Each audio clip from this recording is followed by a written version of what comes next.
大家好啊，我係阿蔡啊，今日嚟帶大家睇一套中山三鄉嘅一手樓盤華發觀山水。入門右手邊咧就係我哋嘅廚房啦，廚房係做咗個 L 型設計，係咪空間都非常夠咧？企3個人係冇問題噶。然之後廚房咧仲配備咗個生活陽台，生活陽台呢度嘅風景係其實幾靚噶，睇下外面帶住個祠堂，然之後遠處都可以睇到山景。呢度就係我哋嘅客廳啦。廳寬3.5米，層高3米。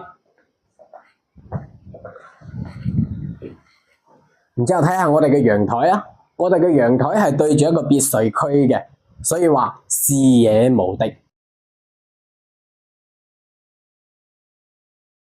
依家嚟睇下我哋個房間情況啊。第一個房咧就係我哋個客房啦，客房方正，光線足，然之後景觀好。對門咧就係我哋個廁所啦，廁所隔籬咧係我哋一個兒童房。兒童房你睇下平時嗰啲兒童房係咪好細咧？但係佢經過咁嘅一個設計，兒童房個空間利用晒啦。一張床擺喺呢度，然之後呢邊擺翻啲玩具。細蚊仔啊嘛，佢其實係用唔到咁多空間嘅。然之後就嚟到我哋最後一個房間啦。呢個房間係我哋嘅主人房。主人房入門咧，就係我哋個主人房配套嘅廁所，然之後呢度就係我哋主人房。主人房外面都係對住我哋嘅別墅區，所以話風景靚，光線好。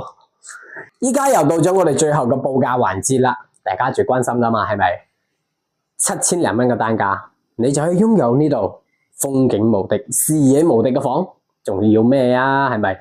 有興趣嘅快啲私聊我啦，我哋線下睇樓。